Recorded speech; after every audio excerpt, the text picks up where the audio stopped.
السلام علیکم ورحمۃ اللہ وبرکاتہ۔ حضرت عبداللہ بن عمر بن خطاب رضی اللہ تعالی عنہما فرماتے ہیں کہ میں نے رسول اللہ صلی اللہ علیہ وسلم کو ارشاد فرماتے ہوئے سنا کہ سابقہ امت میں 3 آدمی تھے۔ وہ ایک دفعہ کہیں چلے جا رہے تھے کہ دوران سفر ان کو ایک غار میں رات گزارنا پڑی۔ چنانچہ وہ تینوں ایک غار کے اندر داخل ہو گئے۔ تھوڑی ہی دیر کے بعد پہاڑ سے ایک بڑا پتھر سرکا اور اس نے آ کر غار کا منہ بند کر دیا۔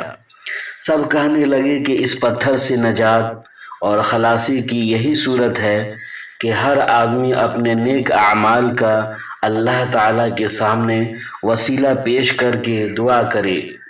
چنانچہ ان میں سے ایک آدمی نے یوں دعا شروع کی کہ اے اللہ، میرے بوڑھے ماں باپ تھے، میں ان سے پہلے اپنے بچوں کو دودھ نہیں پلاتا تھا۔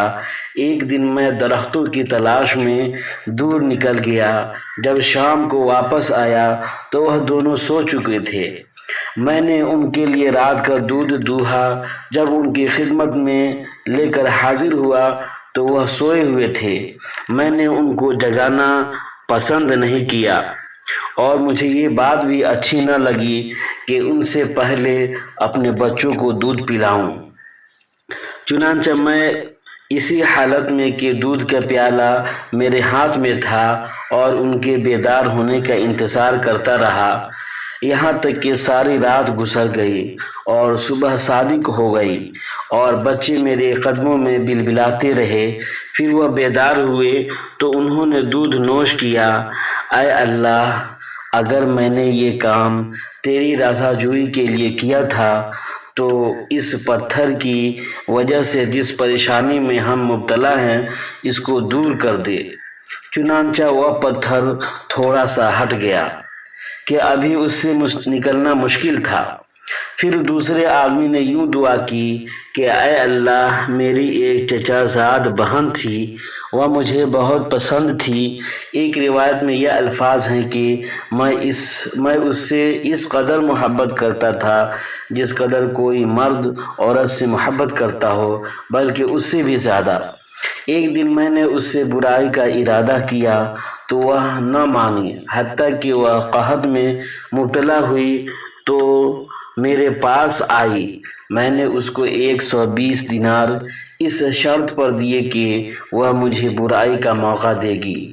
وہ تیار ہو گئی، یہاں تک کہ جب میں نے اس پر قابو پا لیا، ایک روایت میں ہے کہ جب میں اس کی 2 ٹانگوں کے درمیان مباشرت کے لیے بیٹھ گیا تو وہ کہنے لگی کہ خدا سے ڈرو، جائز طریقہ ہی سے پردہ بکارت زائل کرو۔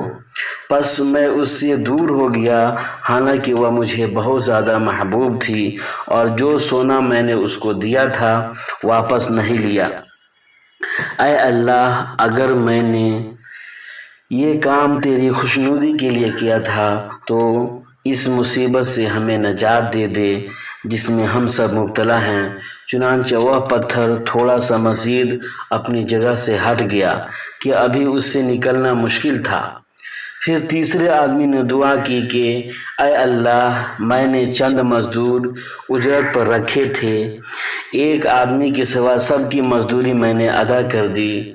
وہ آدمی جس کی مزدوری میں نے ادا نہیں کی تھی وہ اپنی مزدوری چھوڑ کر چلا گیا تھا۔ میں نے اس کی اجرت کو بڑھایا یہاں تک کہ اس سے اموال کثیرہ ہو گئے۔ پھر ایک عرصہ کے بعد وہ آیا اور اس نے کہا کہ اے اللہ کے بندے، میری اجرت مجھے دے دو۔ میں نے کہا کہ یہ اونٹ، گائے، بکریاں اور غلام وغیرہ جو تجھے نظر آ رہے ہیں یہ سب تیری ہی اجرت ہے۔ اس نے کہا کہ اے اللہ کے بندے، میرے ساتھ مزاح نہ کر۔ میں نے کہا کہ میں تیرے ساتھ مزاح نہیں کر رہا ہوں۔ چنانچہ اس نے وہ سارا مال لیا اور سارے جانور ہانک کر لے گیا، کوئی چیز نہیں چھوڑی۔ اے اللہ، اگر میں نے یہ کام تیری رضا حاصل کرنے کے لیے کیا تھا تو ہمیں اس مصیبت سے چھٹکارا عطا فرما دے جس میں ہم سبھی مبتلا ہیں۔ چنانچہ وہ پتھر دور ہو گیا اور وہ تینوں اس غار سے نکل کر آگے کو روانہ ہو گئے۔